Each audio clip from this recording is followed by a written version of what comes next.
Hello, everybody, and welcome to the Mama Jack podcast.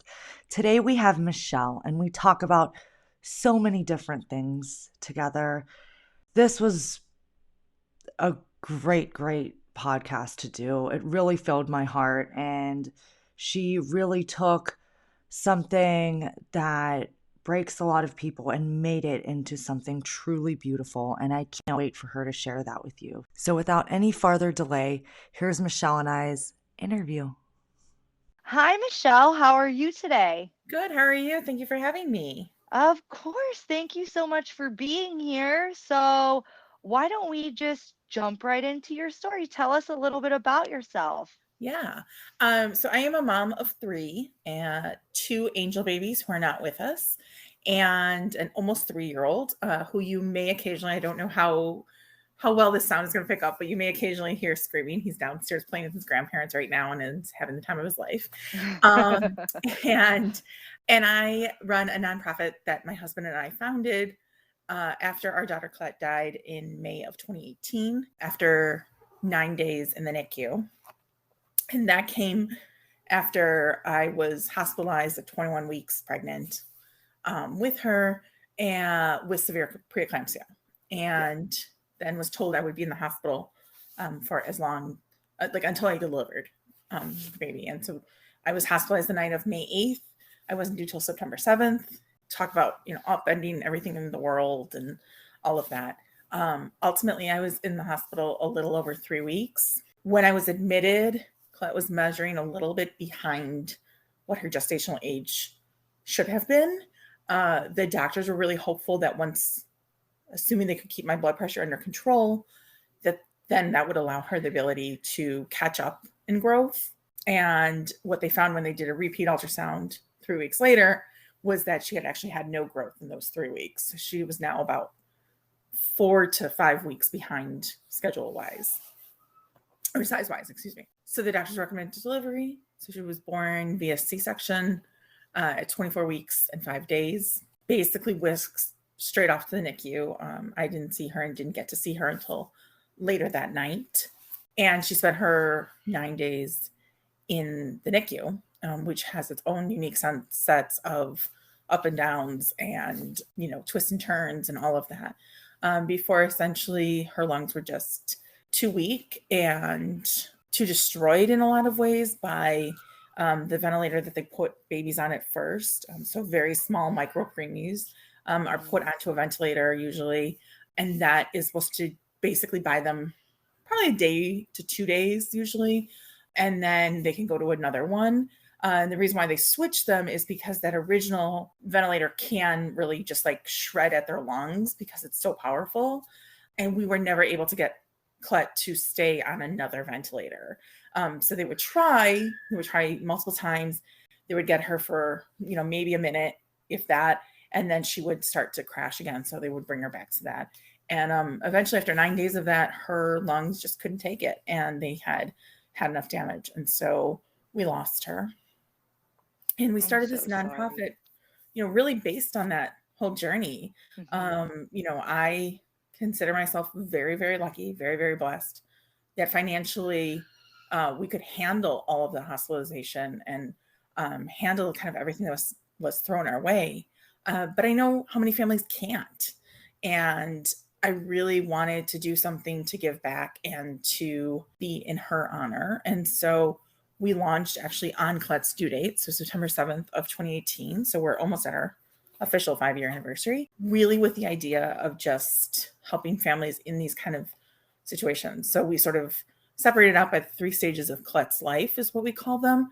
But I think it's also the 3 stages of where things are really happening. And so, in pregnancy, the high risk pregnancy, the pregnancy that develops complications or has limitations on it for various reasons, NICU stay, and then loss. And, losses all the way from, the very earliest miscarriage all the way through infant about a year old, and all of those losses in between and how that is. And so, so we're coming up on 5 years.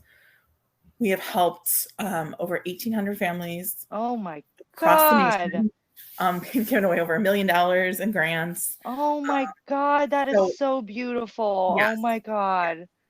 And honestly, like the need is so there. I mean, we could talk, probably we could have a whole other like conversation about some of the failings of, you know, the country we live in and all of that. But you know, it is a really big failing that the US does not have any sort of mandated paid parental leave.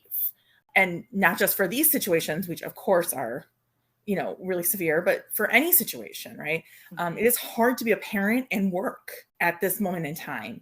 And I think, you know, when we talk about all of those things and we talk about how often, you know, these things are happening, and, you know, every year, and this can be for, you know, a very short period of time or a very long period of time, every year about 100 women are put on bed rest during a pregnancy. Okay, thank you. But every year, about 1 million women are put on some form of bed rest. And like I said, it can be, you know, the bed rest of 2 days, which, you know, is not as severe, although 2 days of losing pay or losing, you know, your paid leave can be damaging, all the way up to, you know, bed rest for the entire rest of the pregnancy. And so when we sit there and we talk about like, this is happening, we're seeing this over and over again, but we're not providing any resources, I think that's a really sad and difficult situation that people are plunged into. And, you know, and I was seeing it firsthand, especially in the NICU where you were, you know, our NICU was like this, and a lot of NICUs are where you're in a room where there's several isolates. Yeah. And so you see other parents do it. And, you know, it's heartbreaking. And that need is just so present, and often with no resources to turn to. Yeah. I mean, I was put on bed rest at just the beginning of my third trimester, and I work for myself because I'm a hairstylist. So I rented my own booth, and I was thankfully, I had a suite mate at that place that just said she would take over everything. Otherwise, I don't know what I would have been able to do. And Right. we were counting on that. You know what I mean? So some kind of help would have been so great for us. It was just poured all on my husband all at once. And, you know, that's thousands of dollars we missed out on just Right. because of something that came up. I mean, I had a short cervix, and I was almost completely effaced at the beginning of my third trimester, which is why they they don't call it bed rest. It's like limited movement or something now, because they don't really want you to stay in bed. But yeah, so I took a hit like that just with that. And also in my family, my mother she went into labor early with her first child, who would have been my older brother, that would be, you know, well into his 40s now.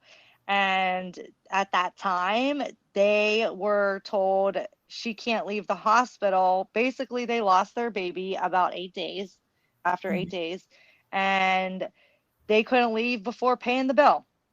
Right. And they're like, so like going through this grief, and then you hit somebody with that, and it's just like, oh my God, like, and I know now it might be different. I don't know how different it is now because I haven't been in that situation, but you know, I just couldn't imagine when my dad told me that. I was like, oh my God, I just, that's heartbreaking. Right. And there are differences, and then there are also a lot of similarities, right? So it may not be as extreme as what, you know, the story you were explaining, that your parents had, but there are remnants of that, right? And remnants of the getting the bill every month, or making decisions. You know, one of the things that I really react to, you know, kind of viscerally, is when I'll read applications from families where, you know, either parents are saying this, or sometimes, because we require a verification as well, so sometimes social workers or other medical professionals are saying things like, okay,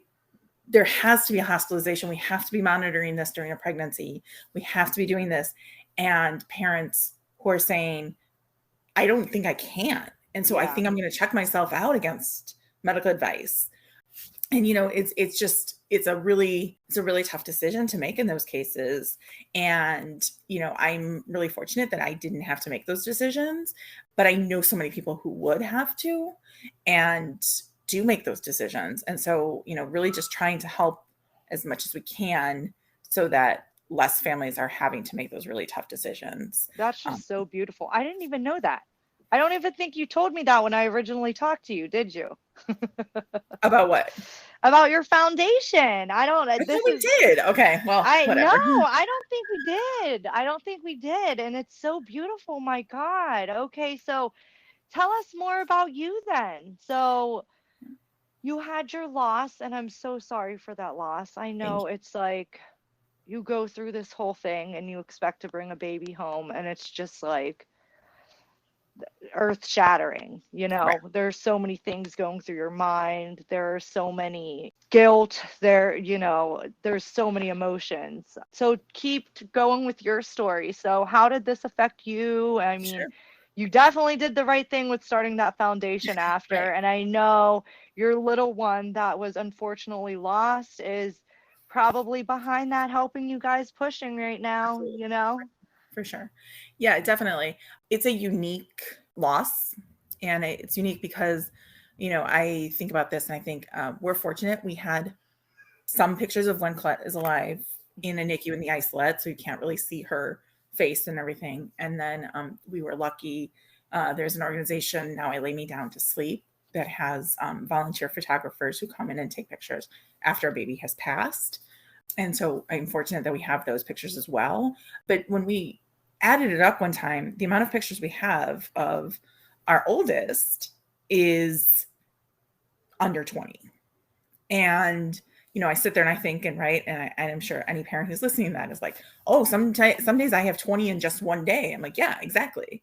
So, you don't have that. You don't have the history and the stories and the things you can tell like you do in kind of young non-baby losses where you can do the remember whens and all of that. And so it's a really unique thing. It's also one of those things that we don't talk about. And so what it very much feels like is you are the only person who has ever experienced this loss. And logically that you're not, but it feels like you are. And so it's very lonely. It's very isolating. It's, we're not supposed to bury our children.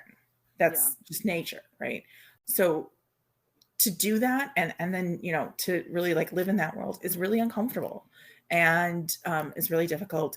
And then you have people around you who would like nothing more than you to never talk about it ever again, right? Mm-hmm. Or people who do want to support you, but they don't know how to. So it's very difficult, it's very isolating, very overwhelming of feelings. So you mentioned guilt. Yes, guilt, 100%. So, Colette died May 31st of 2018. And I basically spent my kind of maternity leave. Ultimately, I decided not to go back to the job I was at. And I was able to run this full time. But it is, I ran around to every doctor I could imagine, really just trying to get me an answer. Why did this happen? And I think, I know I'm very logical, like, okay, why did this happen? Now let's fix it. And the sad part was no matter how many doctors I went to, no matter how many things I did, nobody could really give me that answer. Yeah. And, what was even scarier is nobody could give me an answer of what we would really do concretely different the next time around. And I think that's the other part that's very unique to, baby loss, child loss, is we still wanted to have a child at home, right? So, I think about this about a year and a half ago, my grandmother, my last of my grandparents, passed away. And, I think of the difference of like what that felt like. And while that was sad and that was tragic and I cried and it hurt, I have all these stories and she lived a long life. And nobody was telling me, oh, well, you can have another grandmother. Yeah. Right. Nobody would say that, but they were saying that about a baby. Oh, you'll have another. God. Oh my God. That's just like heartbreaking in itself, right? That makes my heart just hurt hearing. Right. And the thing was that we did want to have another, we had always planned to have 2 kids at home. And so there was no like questioning that. Yes, we were thinking about that. Now, granted, we gave ourselves some time. But we were thinking about that. And there is a biological clock that starts ticking, right? Yeah. And we know that, every passing year, and I was 36 when Colette died. So it's not like we had the ability to take off 2 years and then, see what would happen. And we had been through a very tough journey to get to Colette's pregnancy. We had gone through infertility, we had gone through IVF, and we had had another miscarriage. And I think, kind of being in that space, it's very confusing. It's very overwhelming. And, to this day, I've had to just sort of accept the fact of I will never really have an answer. Mm-hmm. And that sucks. And I hate it. And that it was, what you're going to do. And so we did all the meetings, we did all the things, really trying to find something, and nothing was concrete. Nothing was told to me differently. I still remember meeting with a maternal fetal medicine doctor who said, well, in a future pregnancy, like when you get to 28 weeks, we'll do some more monitoring and all of that. And I said, I've never gotten to 28 weeks of a pregnancy. Yeah. And he sort of looked at me, and you could tell, I think, right, this is another sort of difficult thing in the system, is that there's very little research on topics related just in general to women's health, but to pregnancy and loss. There's not a lot of research, unfortunately. Mm-hmm. And so that was, you could tell sort of in those, there was a few moments where we kind of both looked at each other, and you could tell where I think he wanted to give me a better answer, and he just didn't have that available to him. So we tried naturally for a few months, and then decided to go back and do another round of IVF, and we did, and it didn't take. And it took me a couple more months to really come to terms with, I was terrified to be pregnant. Yeah. Nobody could tell me why. Nobody could tell me what we were going to do differently. And it felt a little bit about like, I've always loved the quote about like, doing the same thing over and over again and expecting different results is the definition of insanity. Mm-hmm. And that's what it felt like we were doing, right? Like, we're going to go do this all basically the same way we did it before. And we're going to just hope that now, because we know that this is a possibility, that it doesn't happen again. Yeah. And that just never sat right with me. And so when that IVF transfer didn't take, my husband was really upset, and people who knew were really upset. And I felt a really big sense of relief. And that was really hard for me to sit in. Yeah. Because it's not that I didn't want another child. It was just the idea of me carrying another child felt so burdensome. And so, it took me a little bit of time. And then I approached my husband and I said, I really want to look into surrogacy. And, I think he was a little thrown off because when we had the initial conversation, shortly after Colette was born, I had said, no way, no how, I will never consider this who carried. So biologically, our son is completely ours. But just, we had another gorgeous soul, wonderful woman who, helped our family and helped by carrying Elliot, our son. And we brought him home in the middle of COVID. So he came home in July of 2020. And, that brought with it a whole host of concerns and worries. Oh, yeah. And, I thought I was prepared for bringing home a baby after loss. And what I found out is that, like, as prepared as I thought I wasn't. Mm-hmm. And, there was a lot of triggers and a lot of emotions that were heavily laid on all of it and all the interactions. And that still exists today, And so we are doing this. We did try to do another surrogacy journey for another child that had just posed a lot of issues with cycles being canceled, with a transfer that did take place not working. And, finally, basically my husband and I had to come to a point of like, okay, we can handle one more obstacle and then we're kind of done. And then that obstacle happened and we were done. And, I love my son. I love the fact that I do this work and I get to parent Colette in that way. And I love all of that, but like there is a piece missing and there always will be. And, even if tomorrow all of a sudden, we adopted, or 12 kids became ours, it would always be an emptiness. But, I think it's tough when we're sort of looking at it. And, I feel a lot of emotions over the fact that our son while he has a sibling, doesn't have a sibling in the traditional sense. And I think that's really a difficult place to be in. And so, we do this. We are immensely grateful for how everything worked out so that we have, but it also hurts. Yeah, I could imagine that. I know a lot of times IVF and surrogacy can almost feel like, and I don't mean this to sound like in any way horrible, but I would imagine it almost feels a little bit like a failure on your For sure. side. For sure. And that has to be hard to handle. It's like it goes right along with the guilt, right? It's like, why can't I do this? Why can't I Right. do this? And but it is a beautiful gift that you did have. Like that Mhm. is certainly a beautiful gift. Right. And it's so interesting because, I remember being in, we have a support group we're a part of, and virtually, I remember at one point, we had just, I think the way that kind of like life works out and naturally is, it would be a lot of pregnancies all together at the same time. And so we were in a group of people that, within a few, probably a month and a half of each other, that babies were being born from this group of lost parents. And, there was one meeting that, I broke down in tears and everyone was like, "Are you okay?" And I was like, "I just feel like I took the easy way out and I feel like a failure. And like, here you are all dealing with this and I couldn't do it."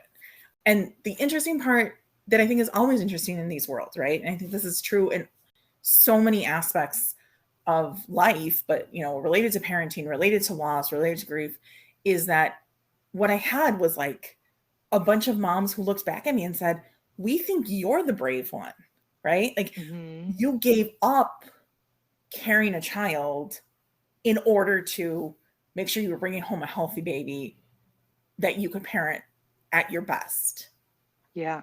And they're like, "We didn't." And so, it was just an interesting aspect of, I think, sometimes we have this tendency to sort of like compare and be like, "Oh, well, you're stronger than I am," or you're, you had a bigger loss than I did, or anything like that.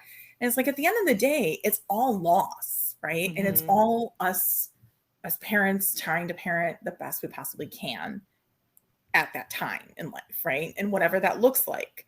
And I think there's this tendency to sort of like start weighing, putting weight on things and saying, "Well, I didn't have your type of loss, so like I can only imagine. I don't have this." And and there is a lot of differences between loss, but there's also a ton of similarities between the losses. And Yeah. I think that's something that we just don't spend enough time, really talking about. Yeah. No, I totally agree with you. And those like support groups can be amazing. Yeah.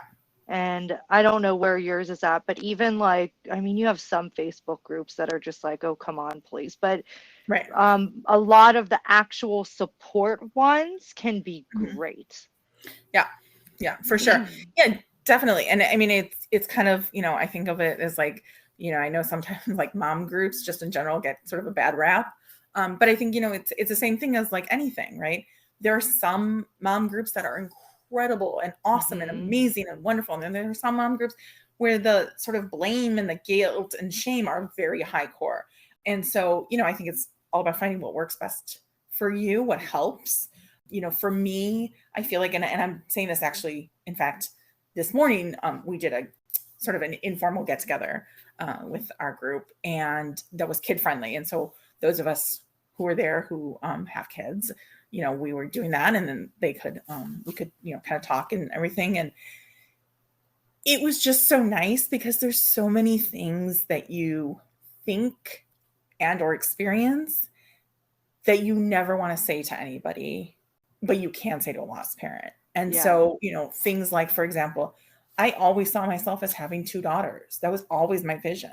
And so when Colette was born, even though we had been through all this stuff beforehand, it sort of felt like, okay, I'm getting there, right? I'm part of the way Mm-hmm. there.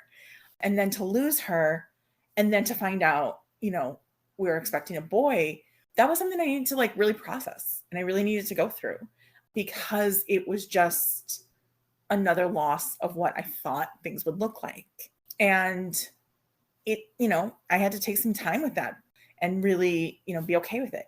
And now I look back on it and I love being a boy mom and I love my son. And I love all the things that people say about, sons are more with their moms. I love all of that. But I didn't know that I was going to. Yeah. And it scared me to know that I might have these, that I have these feelings. And so it's just nice to know that you can go to people who, even if they haven't experience that specific thing themselves, that understand that feeling and understand the guilt that comes behind that feeling. And I think that to me, that's really the most powerful of it, is that I don't have to put on the like fake smile. I don't have to do anything. I can just be with people and just really say what I'm thinking. And I think that's huge. Yeah, that's a beautiful thing. Support groups are like one of the best things I feel like in the world. I actually was thinking about starting a postpartum depression one after my first episode launched, because so many people were reaching out to me. So many people that missed it, got to it too late, are going through it, had gone through it. And I was just like, oh my God, people just, and I am Miss Chatty, chatty, chatty, chatty. So I will open my heart to people. If they give me an inch, I will take the mile. And I'm very upfront and honest. So, like, it's important for me to have people that understand around me, because you can't really explain some of the depression, grief, feelings that you get to people that haven't felt it themselves, right? Right. Exactly. And that's like kind of with a lot of other parenting things too. Like you said, the whole thing about having a daughter and, your whole life, you imagine 2 little girls. And, I had my little girl and she has this genetic condition and we really don't know much about it until she grows older, and it changes your whole aspect on having this child, right? Because not that I love her, I mean, God, she's a little angel, but it's like it's so, parenting can really throw curveballs at you, being pregnant. And I'm talking about, you're a parent when you conceive, like I always say, like, when that line, that second line comes in, you're a parent already, right? Yes. Like that's, yes, for sure. And it's really, really, really all out of our control. Right. Most of it is out of our, even when they get older, like everything. And it just, I feel like people aren't informed enough about how out of control it could be. And I don't want to scare people that haven't had kids yet, but you just never know. Like, I look at people that have kids that don't have to go to speech, that don't have to go to physical therapy, that haven't had to have all these tests. And I'm like, God, they are just so lucky. Like, they just get to live their life. But then I feel the mom guilt, like, I love my baby so much. So all that stuff really doesn't matter to me. But at the same moment, it's like, this is my quote job. Now, I don't make money doing it. And the reason I can do it is because my husband supports me in it and he will give me the time to do it. Right. But I couldn't have a job if I needed one, because of all the doctor's appointments, all the therapies I have to go to, and it really threw a curveball. And I feel like loss really throws a curveball because you never want to think of the worst, you know what I mean? And it just, and if somebody close to you has a loss too, it's always on your mind, and then you want it out of your mind. And then I'm sure when the surrogate was pregnant, you were constantly thinking like scared, like today, like had moments of like, oh my God, are they okay? Oh my God, are they okay? I mean, I will say, like, our joke is that our kids don't believe in due dates. So our son actually, labor was induced, I think just shy of 41 weeks, or maybe it was 41 weeks exactly on the day. And so you look at that and you think, okay, well, that the baby's okay. And it's like, no, you don't. Yeah. And so must have been exactly 40 weeks. We had a doctor's appointment, again, COVID. So we were at the appointment, but in the car because we couldn't go in. And so she had us on the phone, and the doctor said, okay, we're going to schedule her to, deliver. And we talked about dates, and okay, fine. And they said, okay. And then she said to us, like, listen, I just have to like fill out some papers and stuff like that. So I'm just going to hang up, and then I'll be out in a little bit. And we're like, okay, no problem. And she sent a text message, and she said, oh, actually, after we hung up, the doctor wanted to just check baby's heartbeats and check some things. So it's gonna be a little bit longer. Okay, no problem, whatever. And then she sent a text message, and she said, oh, they couldn't find his heartbeat. And those were like the exact words that they said to me about Colette at a couple different points. And I just remember it was like I was flashed right back into the hospital with the fetal monitor on me when they were saying they couldn't find her heartbeat, or they had lost her heartbeat for, a second or two, and I just remember breaking down and crying and saying, we have another baby that's going to die on us. And really just feeling that very intensely. And, it turns out really what it was is that he was moving in such a way that they just needed to keep kind of like shifting the monitor until they found exactly where to leave it.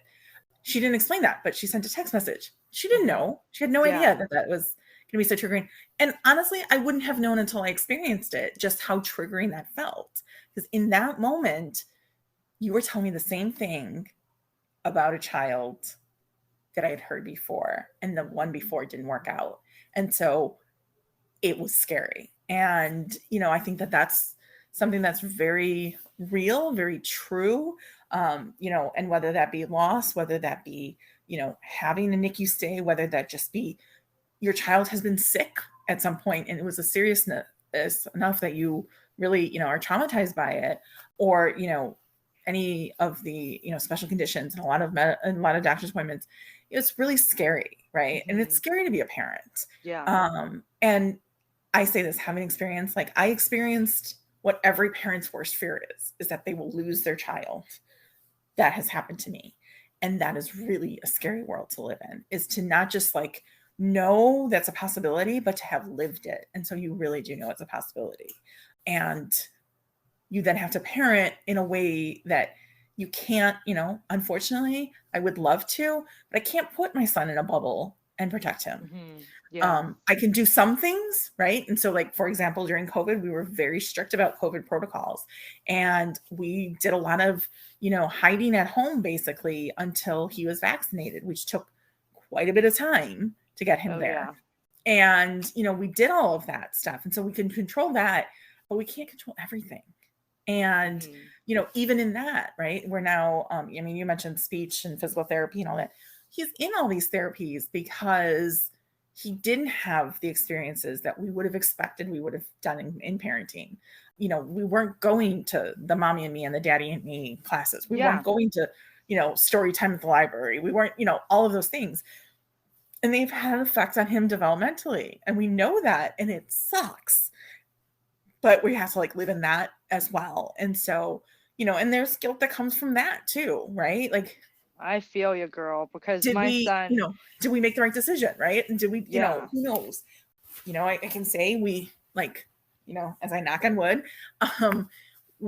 none of the three of us ever got COVID. And so, is that because we were so diligent and we were so good about things that we prevented ourselves?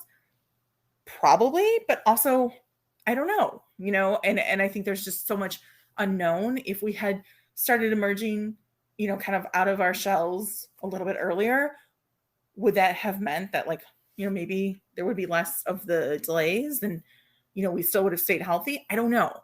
And I think that's a hard part of like just having to go with it and, hoping you make the right decisions and never 100% knowing if you did or not. He was born in when? July of 2020. 2020. So he's he'll be 2. He'll be 3. He'll be 3. Sorry. That was okay. So my son, when you said that, it totally reminds me of what happened to us, because we were pretty isolated too during COVID. And I think we like flew across the country once, but like my son didn't get right when COVID shut down, my son was like 8 months old. So it Right. would be when you would start to go to mommy and me and stuff. And he didn't get any of that. And now he's in speech, and they just, like, his school, I just talked to his teacher at, preschool, and he's in the 3-year-old class. He'll be 4 in July. And we just had the conversation of he probably should stay in the 3-year-old's class because he's not speaking like he should be to go to pre-K. Mhm. And I literally, no joke, girl, just had all those thoughts that you just said. Like, Right. and everyone's like, well, it's no big deal. Because honestly, with the summer birthday, we were thinking about keeping him back anyways, just so he could be the oldest and not the youngest maturity wise. Mhm. My husband was born in August, and he was like, his mom held him a year, so he could be the oldest, and that worked out for him. So it was in the back of our minds, but I couldn't help thinking, like, I should have done something different. I should Right. have been working with him more. I should have been doing this. Like, so don't feel guilty about that. I think it's a huge thing with a lot of kids right now, a Right. lot of kids, especially if you were able to stay at home with Mhm. him, Right. because he didn't have to go to daycare, and I mean, it just is what it is, and it'll work itself out. But I totally, oh my God, when you said that, it's like life experiences just lining up, because no Right. joke, that was like Friday is when I talked to her. Right. So just got all of that stuff. So I definitely know how you feel with that one. I Right. do. And I think that that's like an important thing for parents to realize is, there are going to be these points, and you have to know, yourself and what you need. And you have to find people around you who are going to support that. And so I will often talk about the pediatrician we first had was recommended to us by friends. I will tell you that when we had a virtual meet and greet with her, my husband and I with her, before Elliot was born, I didn't like her. Mm-hmm. Something about it bothered me, but my husband seemed to like to, and I thought, well, maybe I'm just being paranoid. Uh, you know, okay, all right. And then we went with her, and I hated taking to the doctors. I hated it with like every fiber of my being, because I felt when I would leave the appointments, I felt like the worst mother in the world. And it was largely just because of the way the pediatrician approached things and the way she, talked to me about things. Dang, Um, that's not okay. and at his 6-month visit, only one parent could go in at a time. And so Mm-hmm. I was going in with him, and my husband had driven us and was meeting us. And I sent him a message. I said, can you come upstairs to the waiting room and meet us? And he took one look at me and he said, what happened? And he had been on the phone during the appointment. And then he had hung up, and we were waiting just for his vaccines for his Mm-hmm. 6-month shots. And so he thought that the vaccines had gone very badly. And now, granted, don't get me wrong, vaccines did not go very well in terms of, my kid was screaming. Yeah. But that wasn't what was stressful. It was the fact that she came back in and said some things and really unsettled me. And so I broke down in tears, and I said, I cannot see this woman anymore. Like she's not taking care of me. And she's making me, my mental health suffer. And so, I really had this kind of like just epiphany of like, this is not healthy for me to do. And because it's not healthy for me, it's not healthy for my son. Yeah. And so I was like, I'm not going back to that doctor ever again. We need to find a new doctor. And, my husband was like, okay, let's, try something. And it just so happened that we had, when he was born, the doctor who was on call, I really had liked her. And so I said, let's go see her. And we did. And night and day, I feel Mm-hmm. so supported by my son's pediatrician now, to the point of like, when I had kind of one of those moments where it's like, are we doing everything we should be doing? Should I be doing more? Why is he not talking yet? All of that. I reached out to her and I detailed out what we were doing. And I was like, what do you think we should be doing differently? What else should we be doing? And she picked up, I sent it through like a patient portal. And she picked up the phone and called me and said, Yeah. I just want to explain to you, like, I get what you're feeling, and I get that it's frustrating. I get all of this. You are doing everything you can. And it's just going to take some time. And, I think that that's really important. I think, sometimes we fall into these things where we're like, okay, we have to do this. And honestly, like, that's probably one of the best decisions I've ever made in my life, is to just say, I cannot with this pediatrician anymore, and I need to find somebody better, and somebody who is, treating my son very well and is awesome with my son, but is also really awesome with us as parents, and saying you're doing things right, or, whatever it may be. And I think that that's another important piece in whatever we do as parents, is to have those people in our lives and whatever we need. Right. And yeah. And so, and if we don't have those people, it's then, it is fine, and is actually necessary for us to then take another step and look at something else. Because things don't, whatever works for you is not going to work for everybody else, and vice versa. But I think that's a really important piece. Yeah. So let's talk more about your foundation. Okay. What is it called? Sure.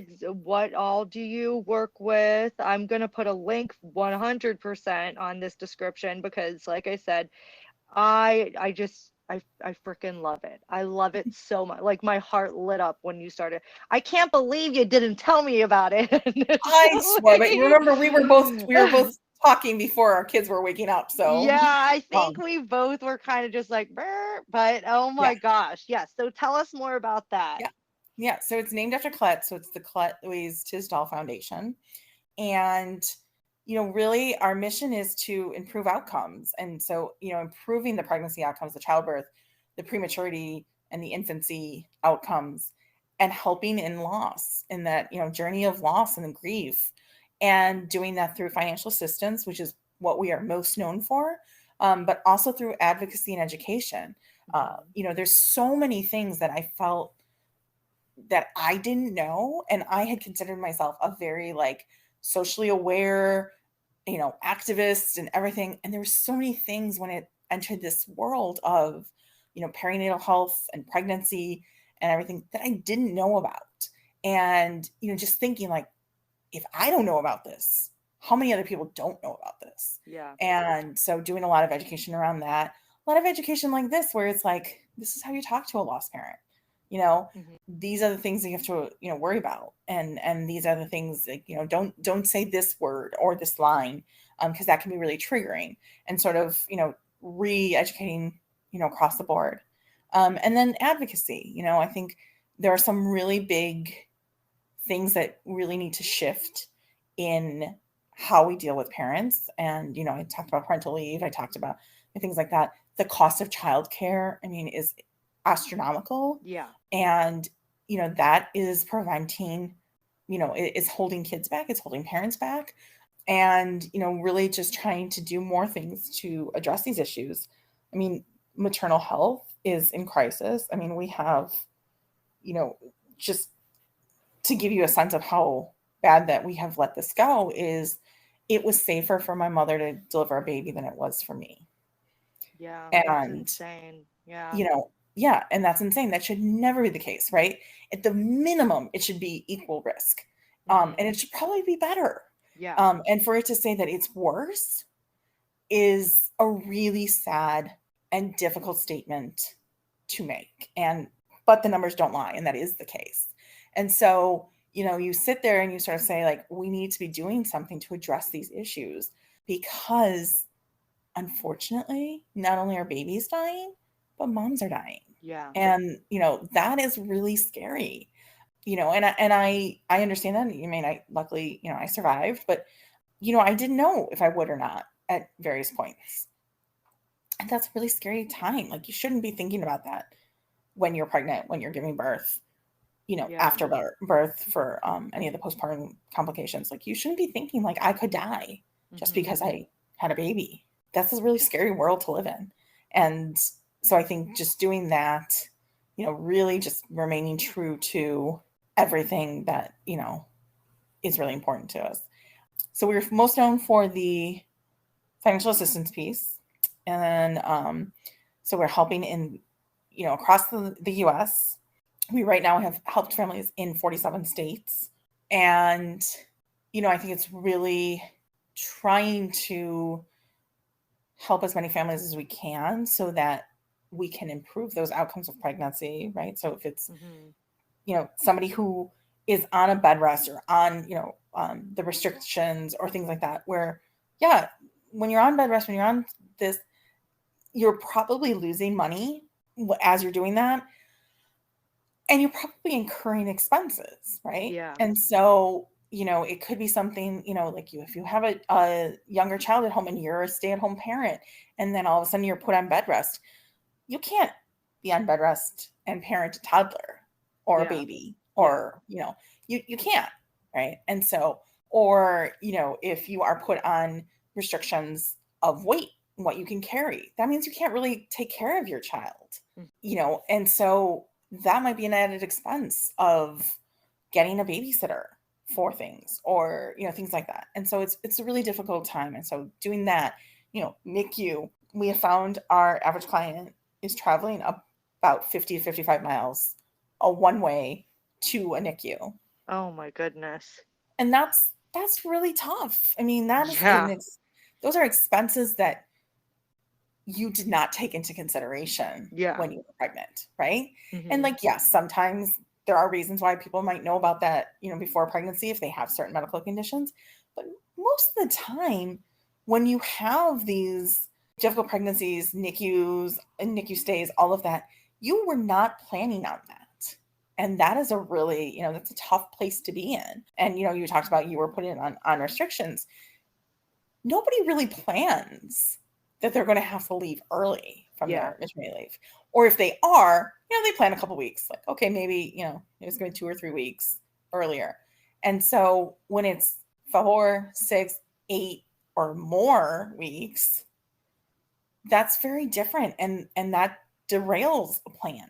Mm-hmm. And I think, those kinds of things. So really just trying to get at that, trying to allow parents to memorialize their losses as much as they can. And so whether that's paying for funeral expenses, paying for cremation, paying for an urn so that there is some place they can put their child, to rest and in the way that they most want to. And so, just all of those things. And there's a lot in between, but the need is really there. And really, I would just say, like, that is something, our ability to help is really based on what we're bringing in terms of donations and funding. And we have been lucky to, and I have no reason to suspect we won't be doing this for, the foreseeable future. And I would like to say, for as long as I'm running this, where we have donors who are covering our expenses, so our admin expenses, the website cost, all of that, so that all of our donations, like every single penny of a donation, goes straight to the financial assistance program and to families who need help. Nice. And I think that is really, really key, and really something that I want to continue doing. We were able to do it and pretty early on, and I want to continue to do that because I think that's really important, that if you donate $10 is going to a family. And, that to me was something that's very important to establish. Yeah, that is just such a beautiful thing that came out of a tragic moment. And I just applaud you so much for that. I seriously do. That's like, in my mind, that's a superwoman thing. You know, like, you didn't have the help that you needed, so you're creating that space for everybody else. That's why I did this podcast, was because I needed to talk to people. Nobody wanted to talk about it. And so I started blasting my mouth on Spotify and Apple, Right. So, like, it's just such a beautiful thing when somebody can take their trauma and heal as they will. And we all know the healing process is forever, right? Right. And they can just make something so beautiful out of it. And I just applaud you. You and your husband, God, is that beautiful? God, is that beautiful? I love it so much. Yeah. And in a lot of ways, I think, I thank you for the compliments. I'm not always good at taking compliments, so I'm going to say thank you first for the compliment. And I get that a lot. And I think yes, and I understand where they come from, and I really do appreciate those statements. But I think it's also, this was very much, in a lot of ways, I don't feel like it was something I chose to do. I think it was something that chose me. Mm-hmm. And I think that having gone through all of the experience, wanting to still keep Colette's memory and name alive really pushed me in this direction. And, if you had asked me 6 years ago if I would ever start my own nonprofit, I would have said, "Oh, hell no." And I think it just chose me and it said, "This is what you are meant to do." I hold it very important to my heart that I survived this, Mm-hmm. right? There were there were things that worked out. I went to the OB that particular day, and somehow on some level I knew something was wrong. I didn't know what was wrong because I felt okay, but I knew something was wrong, and so I pushed for that appointment. And my doctor's office called and told me I didn't need to come in that day. It was an extra appointment. And I said, "No, I need to come." And I fought with them. Some part of me somewhere said, "I need to be going to the doctors now." And I think about that a lot of times. I had a very high blood pressure when I was there. If it hadn't been controlled, I don't know what would have happened to me. Mm-hmm. And I think the idea that I actually survived this is really important. And I think that's really where I draw a lot of meaning of and I think it was really important because I think I needed to do this. And I think that this is what the world was telling me I needed to do. Yeah. I mean, she's literally helping people through you. Right. Like, Right. her purpose on this planet, even though she was only here for such a short time, and that is so heartbreaking, she is doing, she inspired you to do Mm-hmm. so much for Right. so many people. It's just, I just, I love it. My heart is just glowing thinking about all of the great things that you've done for people, and you will continue to do because of this.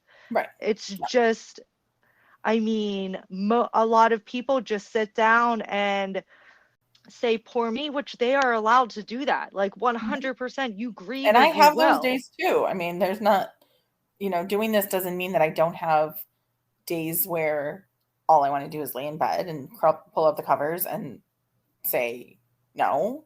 Yeah. That doesn't mean that I don't have those days. And it doesn't mean that I don't have the why me and, wallow in it Hmm. days. I do.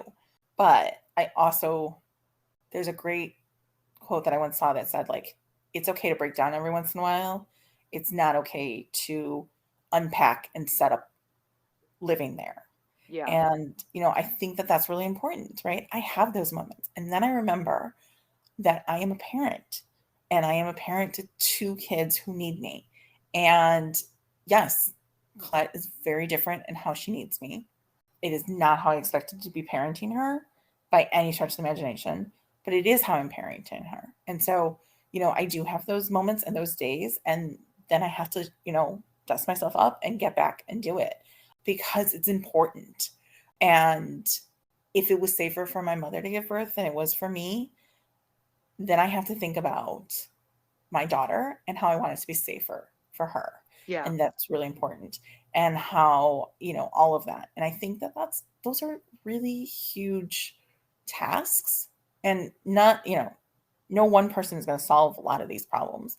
And I don't know that I'm going to solve them. I'm going to hope that I make them a little bit better. I mean, Kind you of already have. Are you kidding me? overall. You already have, girl. Oh my God. Like, seriously, give yourself all of that credit. My goodness. It is just, you're an angel to so many people. I Thank you. hope I don't you know about that, but realize thank that. you. I really do. Like, you are a godsend to so many people. I mean, you said over 1,800 people? That's insane. Right. That is amazing. I feel so blessed to have had you on my show. I seriously, and like I said, it came out of the blue. That's always the best to me whenever I get these, like, diamond, not diamond in the rough, but like these surprises on my podcast, because I do not believe, if we did talk about it, it was like skimming over it super quick. And it was like, you're a very humble person. Oh, thank you. And so it's like you weren't making like it probably was like oh yeah, I have a nonprofit type of thing, not mentioning that you've helped over 1,800 people in 47 states. And Yeah. wow, oh my gosh, Yeah. that's beautiful. Yeah. Well, So, thank you so much for being on my show. Is there yeah. anything else you'd like to share? No, I would just say, check us out. I know you'll have links and stuff, but, Mm-hmm. really, I just want to reiterate our ability to give to more families and to give as much as we can to each family is really reliant on the funds that we have coming in. So if you can donate, that is awesome. And we really appreciate it. If you can't, or even if you can, and know other people who might be interested or companies or anything like that, please let us know, because that really does determine how much we can actually help, and means a lot. Yes. Well, thank you so much. Of course. It was such a pleasure having you on here. Thank you for having me. So, Wow.